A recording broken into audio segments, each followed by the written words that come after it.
Hi everyone, thank you for returning back to my channel, and if this is the first time you're seeing me and checking out my channel, welcome!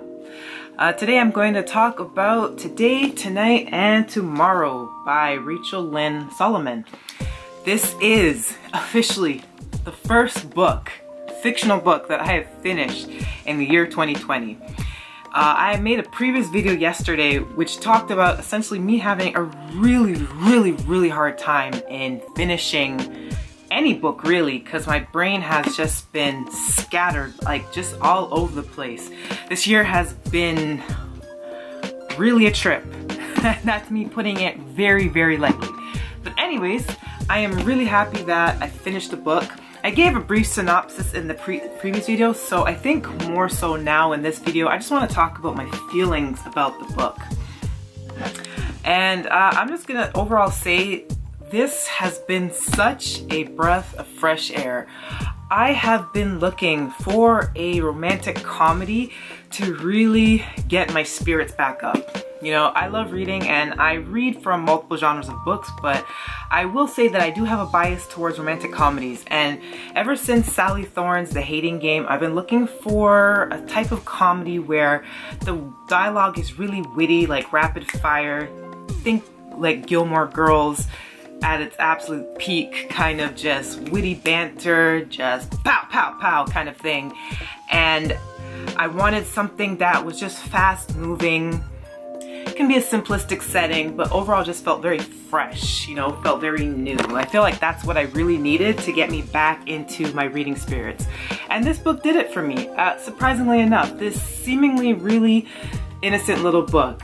One of the main characters named Rowan, she is a high school student heading towards the end of the year. She has this list of goals that she wrote when she was 14 years old of the things that she wanted to accomplish. And then she found pretty much at the beginning of this book, wow, I actually really didn't do anything that I set out to do.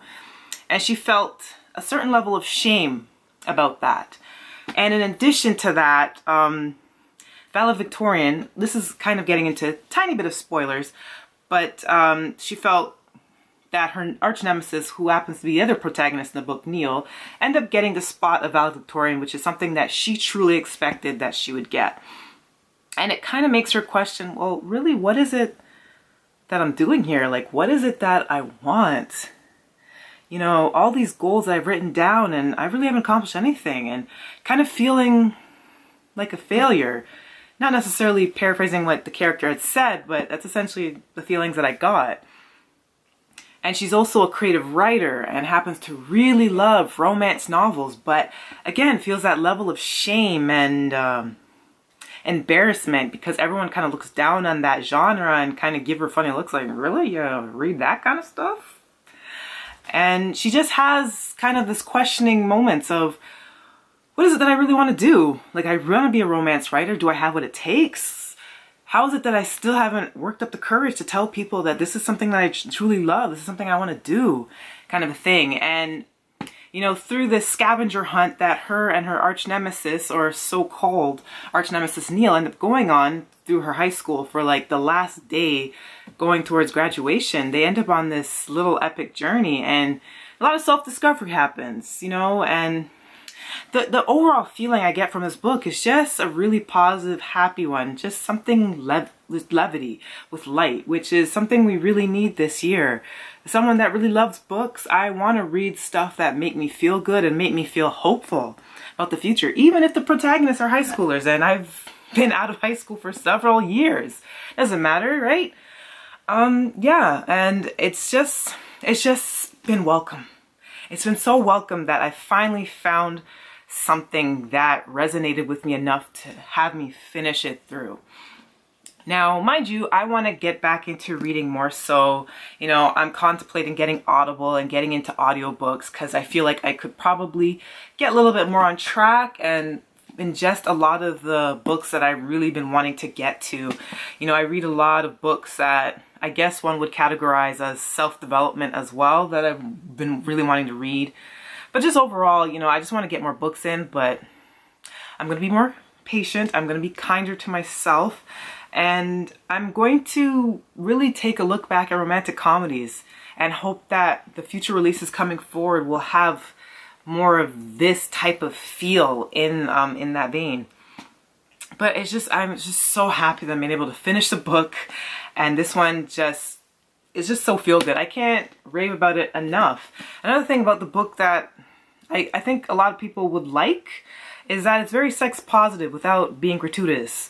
You know, I know they're teenagers and that's a really uncomfortable subject matter to really delve into, but I feel younger people reading it, if there's going to be mentions of intimacy and intercourse, you'd want it to be done in a really responsible way, and to open up to the viewer, not the viewer, the reader, and open up that conversation of, you know, being able to communicate in a really honest and genuine and grounded way, and still, you know, show that level of connection and be responsible about it, which I think this book really did brilliantly.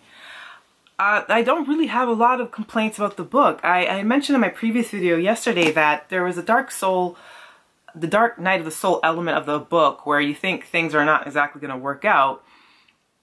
The character Rowan said something I thought was pretty cruel to her romantic interest, or I should say her arch nemesis Neil.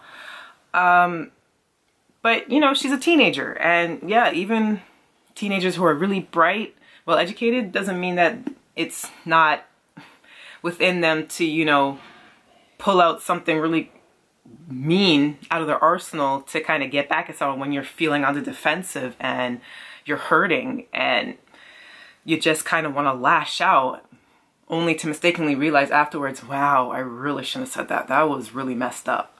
And I like that the character reflected on that, but I thought, wow, that was really punching below the belt. And it's acknowledged, but, you know, I was thinking, okay, that's a little rough, man. But anyways, overall, the book just really hit all the typical young adult beats that you would expect from a young adult novel, and also just made it, in my opinion, fresh. And you could tell that the author has a really deep love and respect for Seattle. I'm assuming that she originally hails from Seattle, and Seattle is a character in itself within this novel. And I love when authors do that. I love when they can just get into describing whatever cities or regions that they come from, and then just make it sound so appealing that you yourself want to visit, you know, and not just talking about like the Space Needle and all that type of stuff, but actually getting delved into, you know, the old and the new, you know, getting into the more urban areas, and then kind of just developing this character within itself and just making it really joyful and scenic and awe-inspiring. Just overall, it was just a really fun book to get into, and it's not that long. It's about 369 pages. Finished it in a couple of days or a few days, and I'm actually really relieved that I finally can mark down in my Goodreads I have finished a book. And there's this section in this book that I really loved, and it goes back to Rowan's goals. You know, she says, this is getting a little bit into spoilers because this is pretty much towards late in the book, so you can mute this part out or fast forward. But she writes down as goals as 18-year-old Rowan, after everything is said and done in the book. 1. Abandon the idea of perfect, because it doesn't exist. No one wants a perfect cinnamon roll.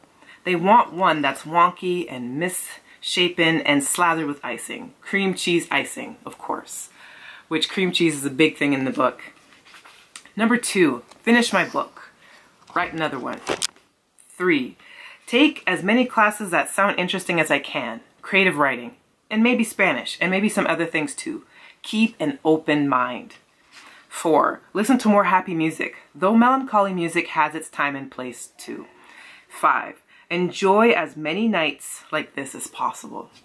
And I love that. Just simple, but in my opinion, profound as well.